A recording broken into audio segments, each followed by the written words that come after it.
Luphana webanga.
Sibonge.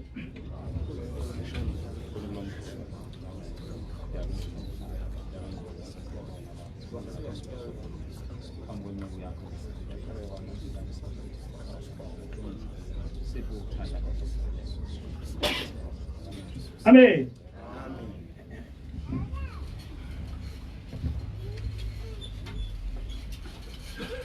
Isihloko esikhuluma ngaso sithi intando kaJehova ayenziwe emhlabeni njengasezulwini.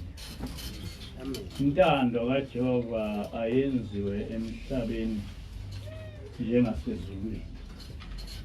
Ngizofunda incwadi kaMathewu 6 verse 10. Incwadi kaMathewu 6 verse 10. Mawufike umbuso wakho, mayenziwe intando yakho emhlabeni njengasezulwini.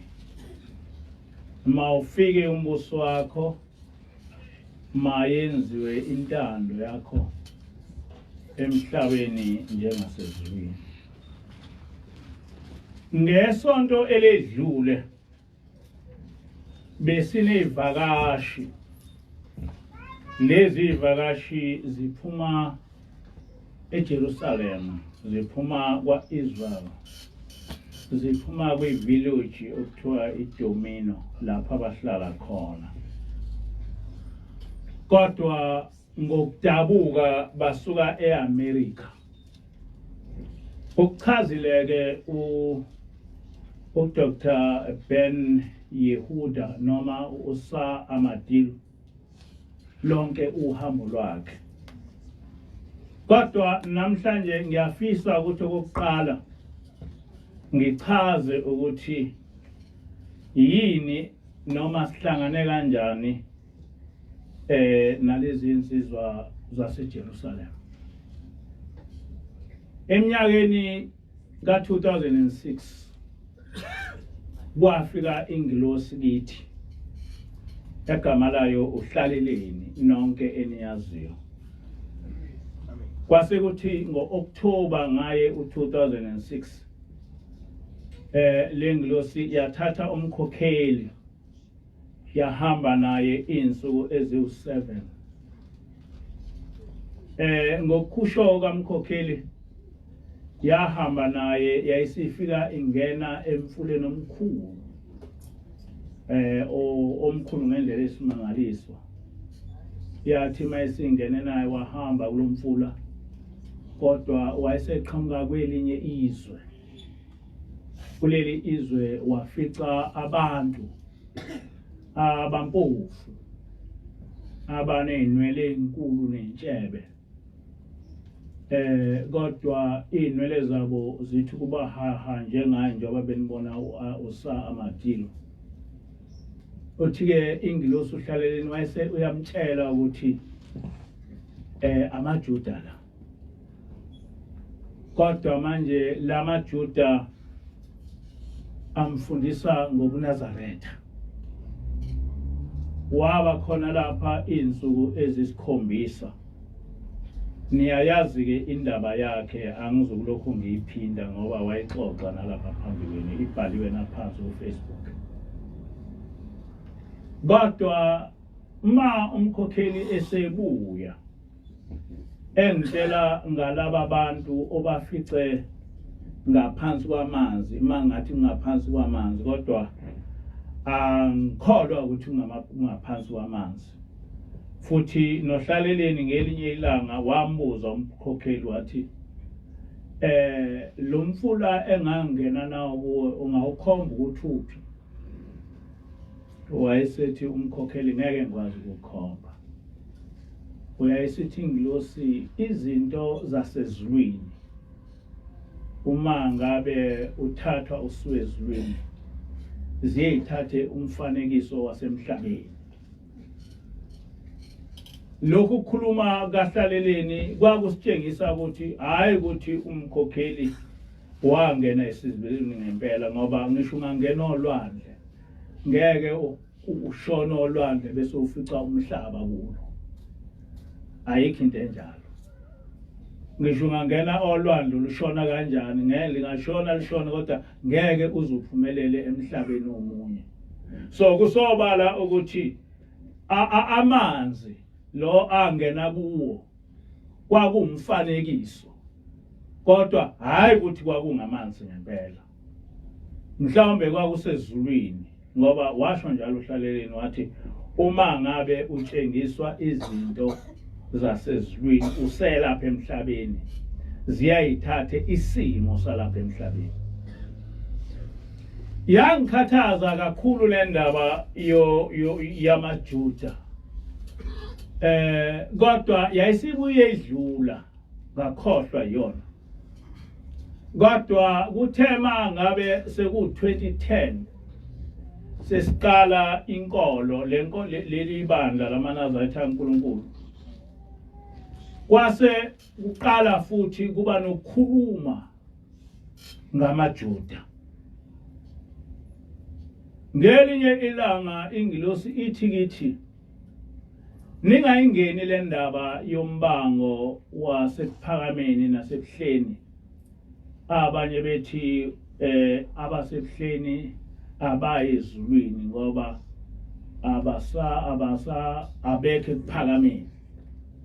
Nabasephakameni besho lokho abasephakameni bethi abasebuhleni ngeke bezulwini ngoba badukile abekho ekuphakameni. Nabasebuhleni besho lokho ithi-ke ingilosi ningayihlanganisi nalezi impikiswana zokuphakama nokuhleli, ngoba ukuphakama umuzi womprofeti, ngakho-ke umuzi obalulekile ezulwini. Nobuhleni umuzi kababa ilanga, nawo umuzi wasebuhleni ubalulekile ezulwini. Kodwa umuzi omkhulu, ikomkhulu emhlabeni lasezulwini kuseJerusalema. Ithi-ke ingilosi kithi uma abantu sebeyazi inkolo kahle, kukhona isikhathi lapho zonke izizwe zizohamba ziyeJerusalema. Nani niyohamba ngelinye ilanga niyeJerusalema. Iyangiphatha kabi lento, ngoba ngaleso sikhathi ngangazi ukuthi iJerusalema ngelamaJuda, ngazi ukuthi amaJuda abantu abamhlophe. Manje ngizibuza ukuthi sihlanganaphi neJerusalema, sihlanganaphi namaJuda. Ngelinye ilanga ingilosi yafika la ekhaya, angisazi noma kwakuyisabatha noma kwakuzoba yisabatha, kodwa yafika la ekhaya esithi ngihamba, ngicela ukuthi kwakuyisabatha noma kwakuzoba yisabatha, yathi kusasa ngizodlula lapha ethempelini, kodwa ngizobe ngihamba nobaba ilanga siya eJerusalema. Kunomhlangano eJerusalema esiya kuwo. Yayisithi anocela noma yini nicelayo, ngoba ngizobe ngihamba nobaba ilanga. Oh, sakwenza-ke lokho, sakumemezela ebandleni, bakhona babekhona abakuzwa lokho. Kodwa yangihlupha le ndaba yeJerusalema, yangihlupha le ndaba yamaJuda, ukuthi thina sihlanganaphi namaJuda, thina sihlanganaphi neJerusalema.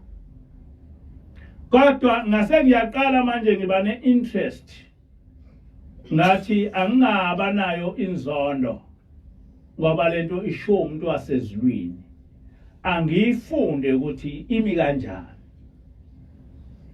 Ngase ngiyayifunda, ngase ngibuka lesihlabelelo 74 lapha ubaba mkhulu ethi khona inkanyeza noma inkanyezi yokusa, imbangi yokusa yomndeni kaJuda ibasindisile abaningi.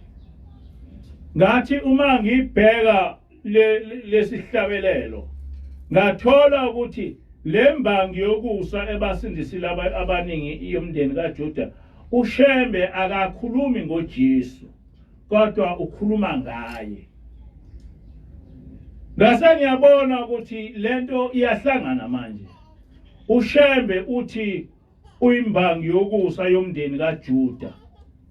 Ingilosi ifika umkhokheli ufice amaJuda amfundisa ngobuNazaretha. Nango ubaba ilanga ingilosi sithi iya eJerusalem nobaba ilanga. Naye ingilosi sisitshela ukuthi ikomkhulu ezulwini kuseJerusalem. Kusho ukuthi siyiwo amaJuda. Kukhona ukuhlobana okukhona phakathi kwethu namaJuda. Kodwa manje ngahlushwa yilaba belungu ukuthi but amaJuda amhlophe, amaJuda angabelungu, thina siba amaJuda kanjani? Ekushumayeleni kwami lezi ntshumayelo ngifaka na kwi-Facebook, kwase kuba khona abathathekayo lezi ntshumayelo. Omunye owathatheka kakhulu uDr. Xhakaza, nangu Dr. Xhakaza. uDr. Xhakaza uyena owathatheka, wayese efisa ukuba sihlangane naye. Sahlangana noDr. Xhakaza. Uma sesihlangene noDr. Xhakaza, ngathola ukuthi lezi zinto mina engizifuna ngokukholwa yena uyazazi ngokwemfundo. Wayese uyangichazela indaba yamaJuda ukuthi amaJuda amhlophe akusiwona amaJuda ngokobuzwe, kodwa ngamaJuda ngokwenkolo, abelungu abathatha inkolo yamaJuda.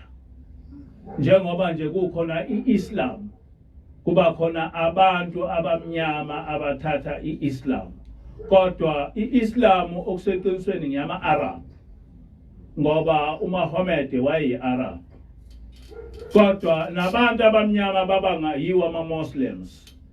Mawuya kwi-Afrika nje baningi abantu abangama-Muslims, nabelungu bakhona abangama-Muslims. So ngase ngikwazi ukwehlukanisa phakathi kwamaJuda angabelungu namaJuda angabantu, ukuthi amaJuda angabelungu bangamaJuda ngokwenkolo, kodwa amaJuda angabantu angamaJuda ngokwezizwe, ngokobuzwe.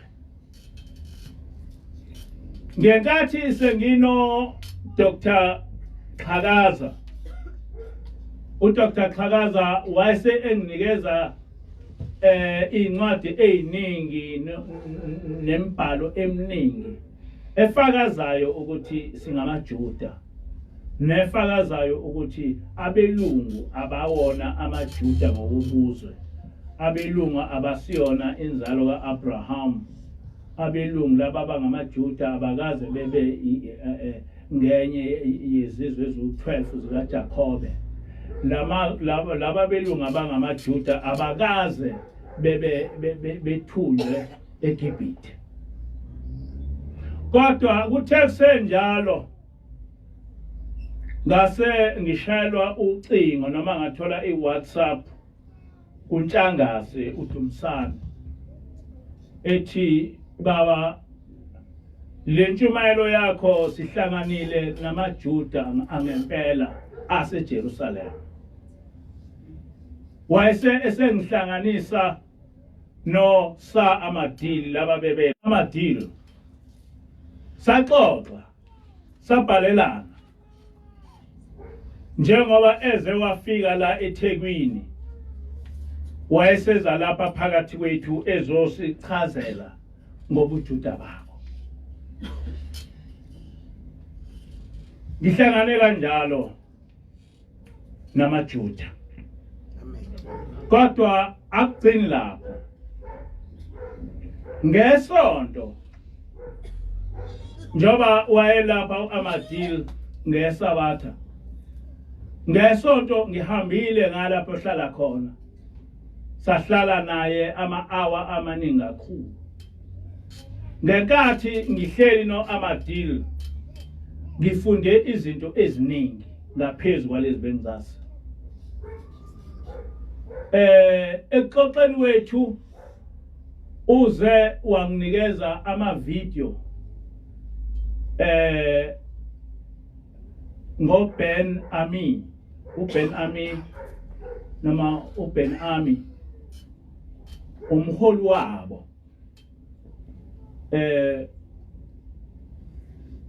owasuka nabo elukhuzeni eAmerica weza la kwa-Israel.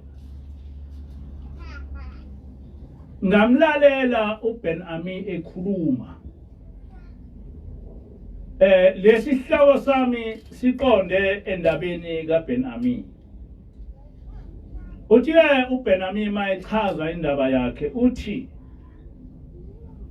thina safika eAmerica sizigqila, safika ngemkhumbi, ngiyakwazi yena lokho. Kodwa ngenkathi sifika eAmerica sasiphuma eWest Africa. EWest Africa nakhona sasizigqila, kodwa eWest Africa sasingayizo inzalo yakhona, sasuka sasuka kwa-Israel ngo 70 AD sahlaselwa ngamaRoma asinqoba saphuma sabaleka sabheka eWest Africa safika naseWest Africa saba zigqila abantu baseWest Africa basebesidayisa eAmerica safike nakhona saba zigqila uthi-ke uBen Amin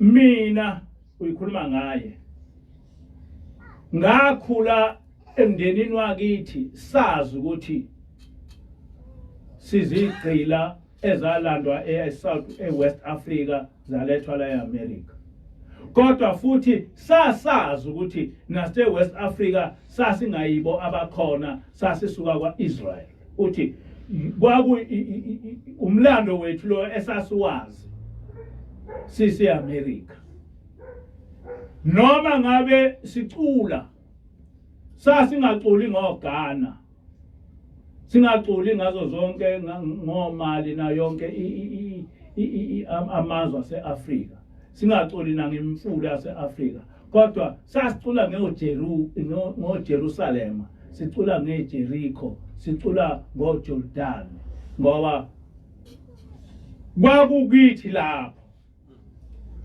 sasicula ngendawo esisuka kuyo uthi-ke uBen Amin ngo-1967 or so mangisakhumbula kahle kwabe sekufika ingilosi kuye uthi-ke uma ifika le ngilosi igama lawo kwakuGabriel uthi uma ifika le ngilosi yafika yakhuluma ukuxakile yathi sekufike isikhathi sokuthi it is time to start journeying back to the promised land and to establish the long-awaited kingdom of God that was promised by Daniel the prophet in Daniel 2 verse 44.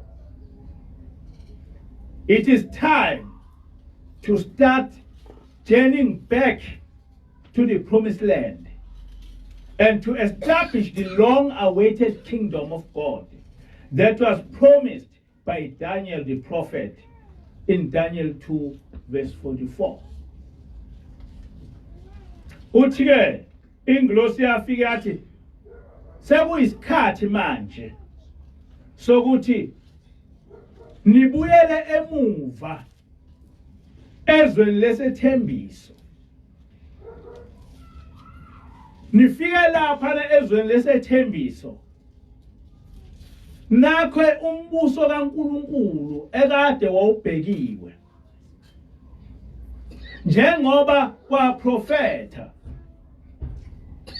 uDaniel kuDaniel 2 verse 44 uthi-ke uDaniel ezinsukwini zalawo makhosi uNkulunkulu wasezulwini uyakumisa umbuso ongasoze wachithwa nobukhosi bawo bungaye kushiyelwa kwabanye abantu kepha uyakuchoboza aqede yonke lembuso wona uqobo ume phakade kwasho uDaniel lokho amen ukuthi kuza isikhathi lapha uNkulunkulu eyomisa umbuso wakhe emhlabeni kodwa lo mbuso uyomiswa ezweni lesethembiso uthi-ke uBen Amin yafika ingilosi manje yathi sekuyisikhathi sokuthi nibuyele ezweni lesethembiso eKhanani niyokwakha umbuso kaNkulunkulu njengoba kwachaza uDaniel umprofeti uthi-ke uBen Amin yathi ma ifika ingilosi ikhuluma lento uthi kwaduma ikhanda ngoba okokuqala wayengazi ukuthi uzobachazela kanjani abantu ukuthi kufike ingilosi kuye uthi inkinga yokuqala ukuthi wayengazi ukuthi abantu leyo nto bayoyikholwa yini. Uthi inkinga yokuqala leyo. Uthi wayengazi noma uma engase ekhulume lento he would be ostracized esontweni. Ngoba wayengazi noma abantu bazothi usewumuntu osengena ukuhlanya noma usewumuntu onjani. That is exactly what happened to us. Uthi okwesibili inkinga owayenayo ukuthi lento eshiwo ingilosi iyokwenzeka kanjani. Iyokwenzeka kanjani. Ngoba le promised land le okuthiwa akaye kuye akakaze ye kuye akayazi nokuthi imi kanjani. Uthi ke uBenjamin ngaleso sikhathi ingilosi ifika kwakunama riots eAmerica. Abantu befuna ukukhululeka. Lama riots umuntu owaye ekhuluma ngalendaba yokukhululeka kwaku Dr. Martin Luther King. Babazi abanye uDr. Martin Luther King. Uthi ke uBenjamin mhla 3 April 1968 uDr. Martin Luther King wayishumayela ezihlweleni zabantu. Uthi ke uDr. Martin Luther King uNkulunkulu ungithathile wangibeka esiqongweni sentaba wangibonisa izwe lesethembiso. Niyazi ukuthi uDr. Martin Luther King wayehlala ethi I've got a dream. Yeah. And that dream was a dream lapho abantu bakhe beyobuyela elokhuzeni ezweni lesethembisa bekhululeke khona. Uthi uBenjamin washo njalo uMartin Luther King wathi uNkulunkulu ungithathile wangibeka esiqongweni sentaba njengoba kwenza uNkulunkulu enza kuMose. Wathi nandi izwe okufanele ukuthi nibuyele kuyo. Uthi wayesethi kodwa wena ngeke usafinyelela kuyo. Wakusho lokho uDr. Martin mhla 3 kuApril 1968 wathi uNkulunkulu ungibonisile leli lizwe. Kodwa wathi mina mhlawumbe ngeke ngisafinyelela kulo. Kodwa khona nina kufanele ukuthi nibuyele kuleli lizwe lesethembiso. Mhla 4 kuApril ngakusasa uMartin wadutshulwa wafa. Kodwa sekwenzekile lokho uBenjamin wagcina ebatholile abantu abawu400 wahamba nabo waya eLiberia lapho bafike bahlala khona. Bathe mase behleli khona bafike baba nezinkinga ezixakile ilokhuza amathenda abo abhoboka kwaba nezifo kwabanjani babuyele emuva eAmerica abantu abaningi. Uthi bathi beya elokhuzeni kwaIsrael base be 138 kodwa bephume eGibhithe bephume eAmerica be 400 noma ngaphezulu. Echaza ubunzima. Uthi ke uBenjamin uma ubizwa uNkulunkulu into yokuqala okufanele uyenze is to change your lifestyle and focus kulento okuthiwa yenze. Bese ukuthi uyayazi ukuthi uzoyenza kanjani themba uNkulunkulu ngoba utshelwe uyena ukuthi yenze lento. Ukuthi uyayenza iyaphumelela should not be your question because uma uzoba ne question yokuthi uzoyenza kanjani ngeke uyenze. Uthi ke naye washintsha istyle sempilo. Uthi before that uthi ngenkathi kufika ingilosi uthi nganginephupho ngicabanga ukuthi kufanele ukuthi ngithole umuzi omusha, ngithole nemoto, ngithole nani. Uthi that is a dream of the worldly people. Ukuthi ngizophila kanjani. Kodwa uma sekufike ingilosi ayiseshintsha amaphupho akhe. Wabe sebane divine dream yokuthi ngizoya kanjani ezulwini, ngizoyifeza kanjani lento engithunywa uNkulunkulu. Uthi ke yayisiyashintsha idream yami, yangaba sebaba idream yasemhlabeni, yayisiba idivine dream ukuthi ngizofinyelela kanjani lapha ingilosi ethi angifinyelele khona. Uthi ke egcineni bahamba. Uthi yabuya yafika futhi ingilosi selena ke manje kwalokhuza kwa Israel.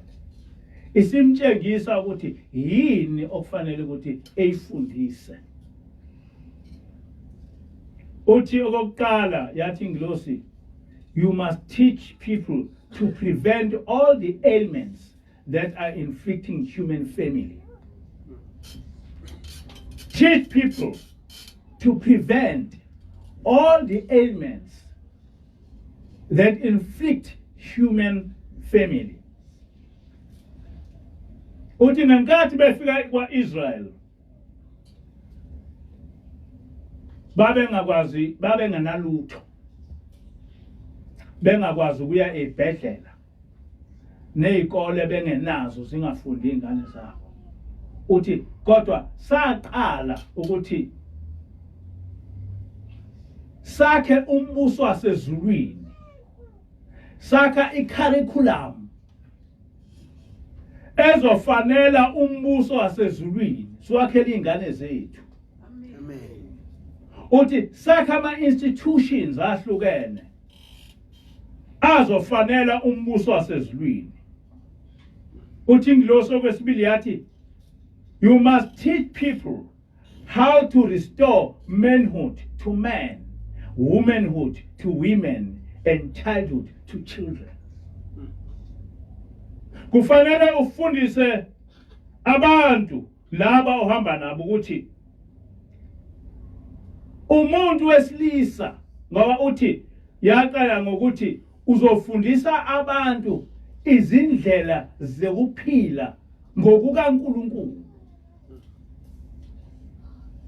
Fundisa abantu izindlela zokuphila ngokukaNkulunkulu. Yayisiqala ke manje ibala ukuthi iziphi izinto okufanele uconcentrate kuzona to teach people the ways of God.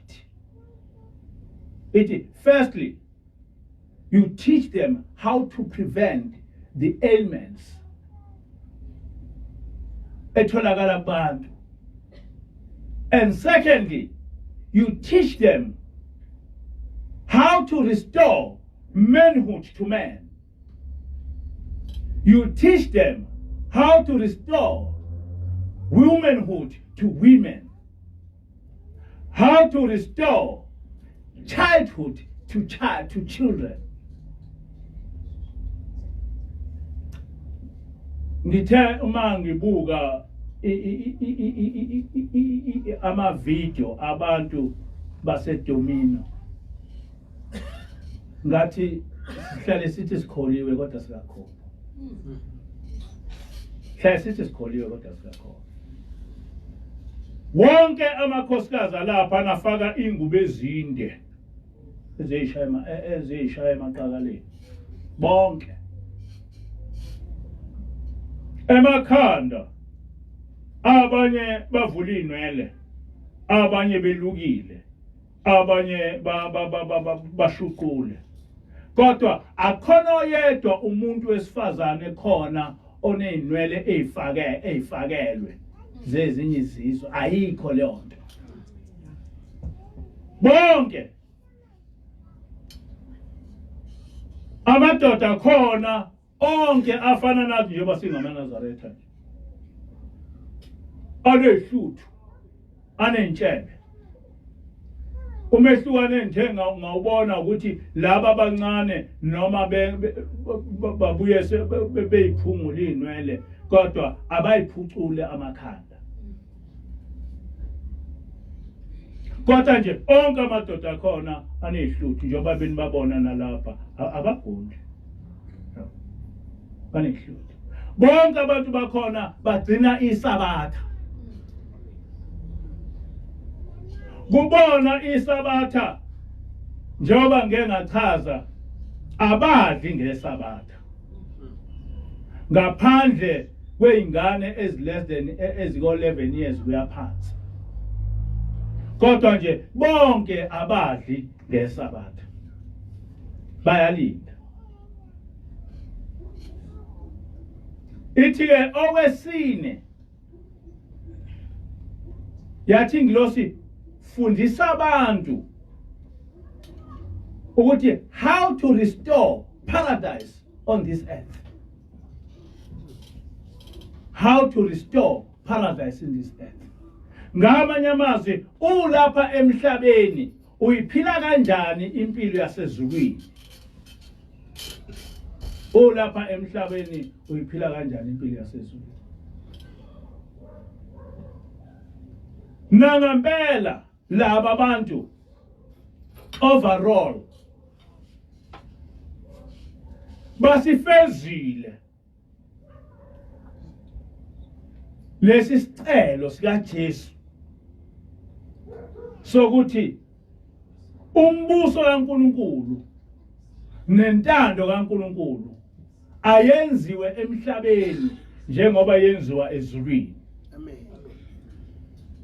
Umbuso kaNkulunkulu nentando kaNkulunkulu ayenziwe emhlabeni njengoba yenziwa ezulwini. Uma ufika kulela lizwe ayikho into ongathi imuphi umbuso wasezulwini odingakala ukuthi ube khona ngaphandle kwalowo mbuso.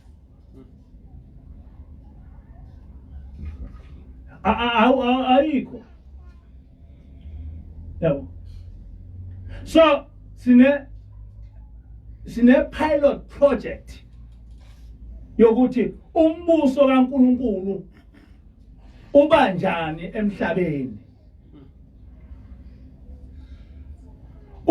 Intando kaNkulunkulu yenziwa kanjani emhlabeni njengoba yenziwa ezulwini. That is a pilot project. Lo amuzo wasedimona is a pilot project yokuthi emhlabeni uyiphila kanjani impilo yasezulwini usemhlabeni. Laba bantu bane government yabo within Jerusalem, within Israelites. Bane government yabo. Njengoba usanje kusa amadili uyiminister ye government yabo edwetshwe ibona. Banama institutions abo, banama curriculum abo ukuthi izingane zabo kufanele ukuthi zifundeni yini ezingayifundi, zigqokeni yini ezingayigqoki. They are restoring paradise on earth.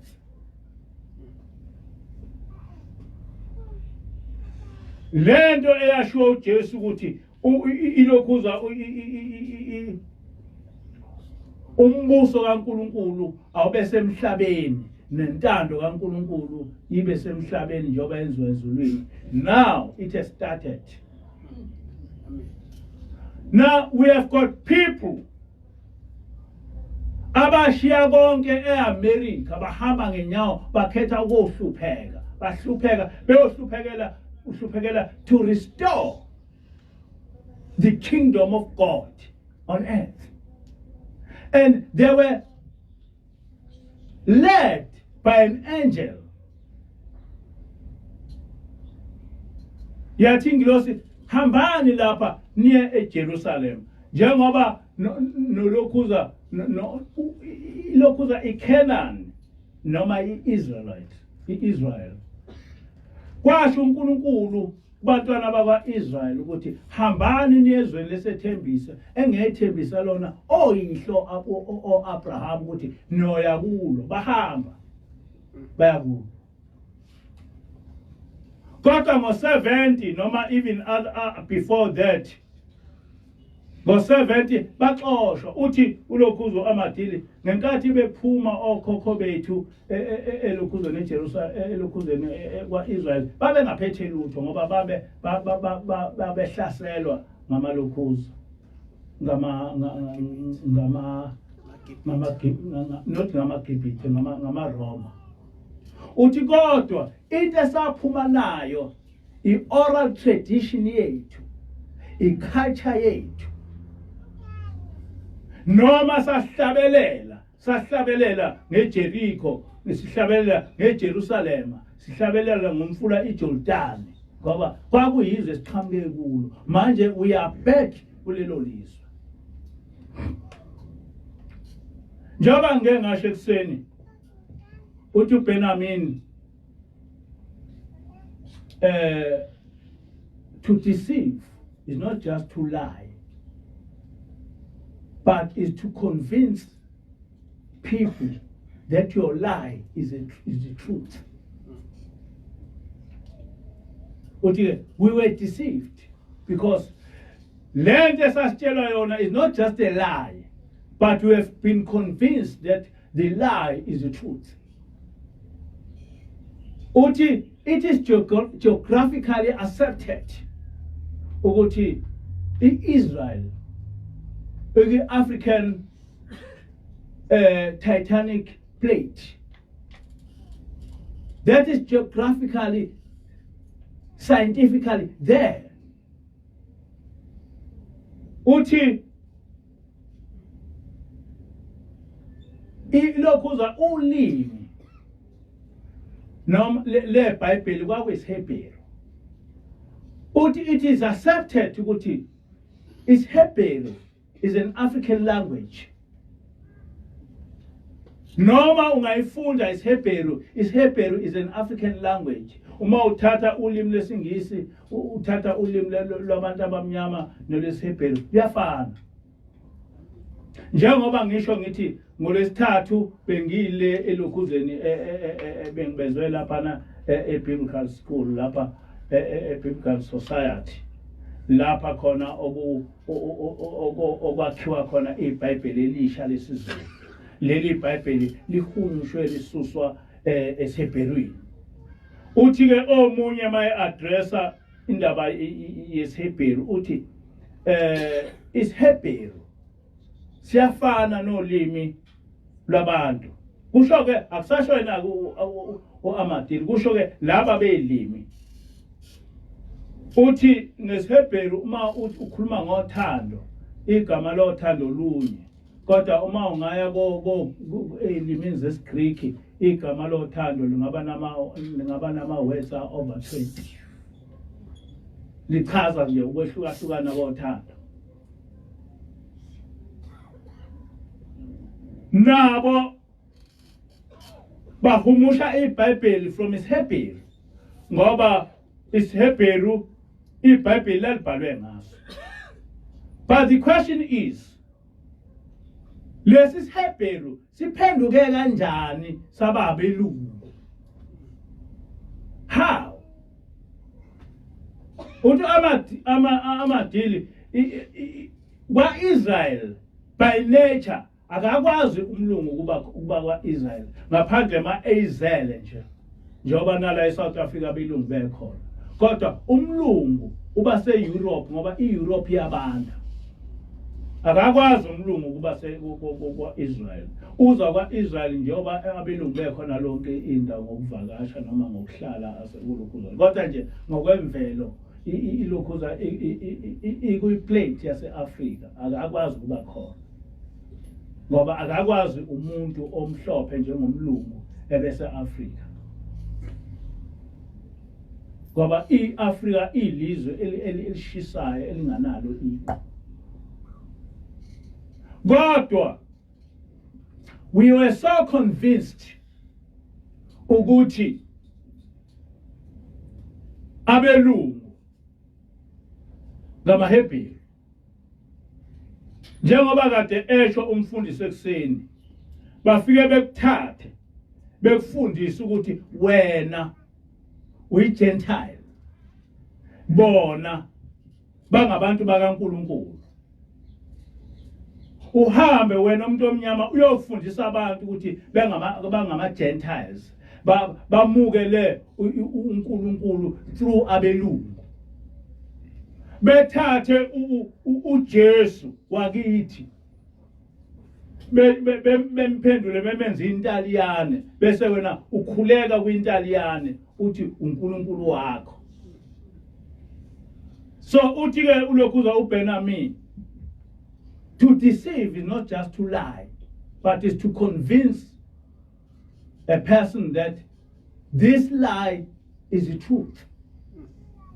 And you believe in the lie as a truth. That is the problem with us black people. Kodwa ingilosi mayikhuluma uBenami uthi yathi lo mbuso kaNkulunkulu uzoqala eDomina ugcwala iAfrika yonke. Uyogcwala iAfrika yonke.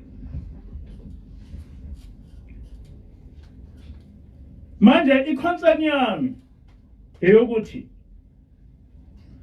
enye into iyayifike ungayi-understand, ibe nzima ukuyilale ukuyizwa ukuthi thini. Ngenkathi ingilosi ifika kithi isitshela ngale ndaba le yamalokhozi yamaJuda, in fact ayigcinanga lapho, yagcina ke siyikhomba mina, yathi ke ngiyakutshela ukuthi wena umHebheru ngaphansi kwendlu kaJuda. Uyakwazi lokho mkhokhi. So noBenjamin uthi ingilosi yamtshela ukuthi wena ungezinye zezindlu eziyishumi zikaJakobe. Kodwa thina ingilosi sitshelile specifically yathi not just ezinye zezindlu eziyishumi, wena uyindlu ngaphansi kwendlu kaJuda. Yeah. And who am I ukuba ngiphikise ingilosi into eyishoyo? Who am I? Manje indaba kaNkulunkulu bantwana abangcwele iqhamuka ngendlela ongeke uze uyiqonde, ngoba ithi ifune wena ukuthi uyifune. uNkulunkulu akakhulume eqonde, kodwa if ufuna wena ukuthi into oyikhulumayo uyifune uzoyibona ukuthi nansi lento. Namhlanje lento yakhuluma ngo2006 ukuthi umkhokheli eye ngaphansi kwamanzi, maye ngaphansi kwamanzi ehlangane namaJuda. Today sesihlangane namaJuda. Amen. Lobu uNazaretha okwafundiswa ngamaJuda in 2006, namhlanje sihlangene namaJuda, sahlangana nabantu bakwethu, sahlangana nabantu bakithi ukuthi abantu bebona ukuthi we are not just dreaming, but we have got a divine dream. We here in South Africa must start telling people about this kingdom of God which is starting. Uthi uBenami, uma ucabanga wena ngombuso kaNkulunkulu, ucabanga ukuthi umbuso kaNkulunkulu ngoba into koqhamuka nje vele kuqhamuka into enkulu abantu bephenduke kuthiwa nanku umbuso kaNkulunkulu. Uthi umbuso kaNkulunkulu ucabanga ukuthi uyoqhamuka ungabantu abaningi noma uyoqhamuka ungabantu abanye. Uthi umbuso kaNkulunkulu awukwazi ukuqhamuka kanjalo. Umbuso kaNkulunkulu njengoba kade esho umfundisi, kuthatha umuntu oyedwa endlini, kuthathe lo wamuntu endlini, kuthathe lo wamuntu endlini, eforme umbuso kaNkulunkulu. Ngoba umbuso kaNkulunkulu akusiyona into encane, akusiyona into elula. Ngibabonile mina abantu abangaphansi kombuso kaNkulunkulu. Ngisho evillage labo bakubhalile bathi is a village of peace. Lapha bathi indaba yokuthi emzini yabo befake okhiya abakwazi balala bengakhiyile ngoba asikho isigebengu emzini yabo. Uma ungase ubone amasimo abo balima odeda ngendlala bamasimo. Laba bantu abayidli inyama. Abayidli inyama yenkomo. Abayidli inyama noma yiphi inyama bayidli. Bangama vegetarians noma ama vegan. Abayidli inyama. And ngoba they are taught from heaven to prevent all family ailments. Ngoba uma uyi-vegan akulula ukuthi uthole noma iziphi izifo. Ngoba konke ukudla kwakho kukudla kome kubizwa kuthiwa yini? Organic, yes. It's organic food and nothing else. Much as it is still difficult for us, but we will eventually go for that because it is difficult because we are not aware of the danger of this unorganic food. We are not aware. Ngike ngafunda ku YouTube enye intombazana ibala izinto esizidlayo ezinengulube.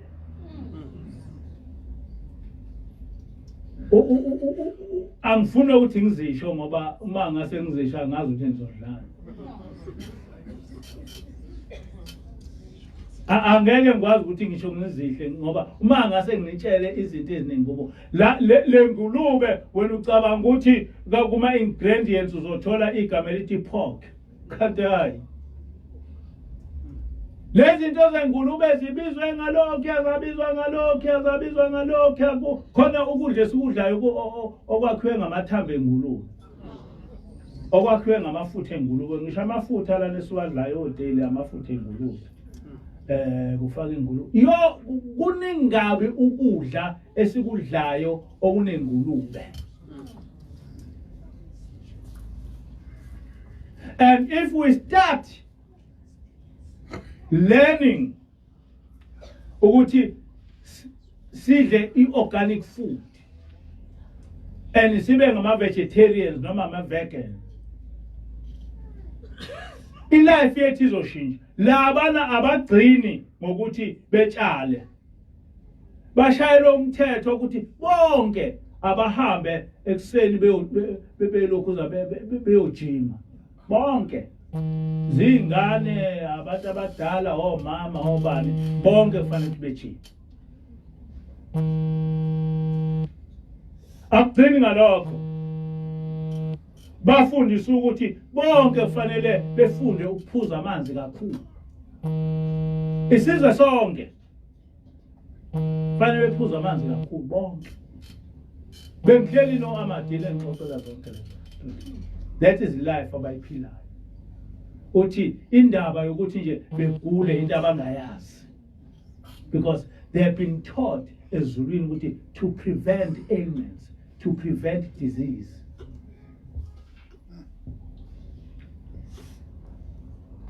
Ngisho ukuthi ke lezi zinto kufanele kungaba izinto esifundayo nje zibe interest. We must put them to practice because we are the people abafana nabantu base Jerusalem. Le Jerusalem elise demona kufanele siqale na. And uma usuthunywe uNkulunkulu ukuthi wenza into musu kubuka omunye umuntu sinengilosi lapha ehlelile esifundisa yonke into. Sinengilosi la.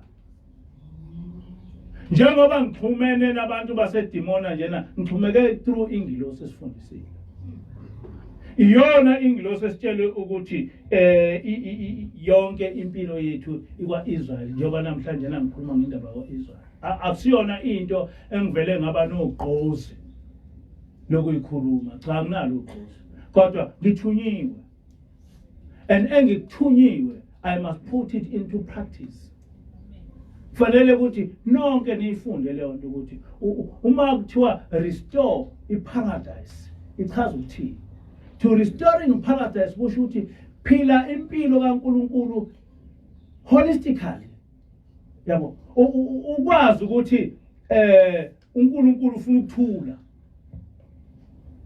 uNkulunkulu ufuna inhliziyo enhle uNkulunkulu ufuna ukuthi nokuthi uma ubheka lapha lengilosi lento ibeke kahle ngendlela esimangaliso yathi okokuqala live God's ways yayise establishta kahle yathi okokuqala le God ways engifundisa yona prevent ailments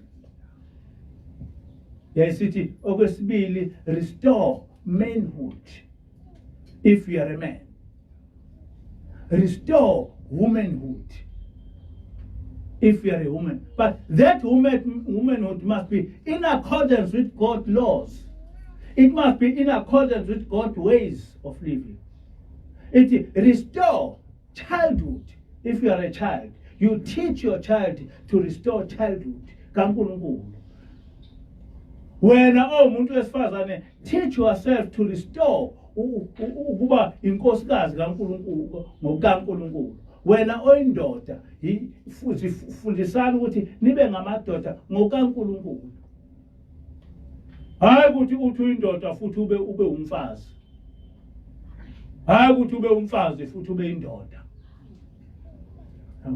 that is not manhood that is not womanhood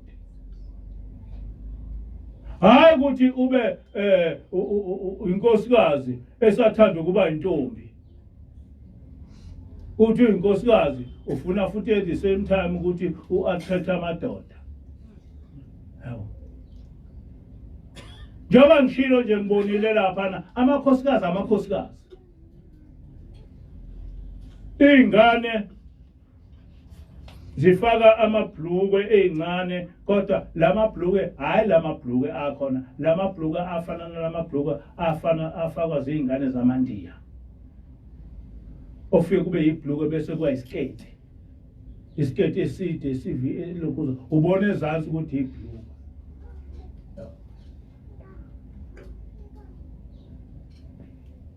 akusho ukuthi everything eyenzeka lapha iyofana ngoba iculture yethu ayifani labana basuke eAmerica even indlela abazosina ngayo ayizofana nethu but they must know fanele sibafundise ukuthi iculture yethu ihamba kanje hamba thina siyasina kade kusho nje amadeleti ngiyibonile imgidiyeni I know how you dance bona badansa ngendlela yabelungu ngoba bathe bekhula babekhula phakathi kwabelungu kodwa into engiyibonile ukuthi their ways of living is godly everything about them is the kingdom of God on earth which we all must follow. We all must follow. Inkosi buselo khona kuzwile. Amen. Inkosi buselo phaba kwemali. Amen.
Oh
Oh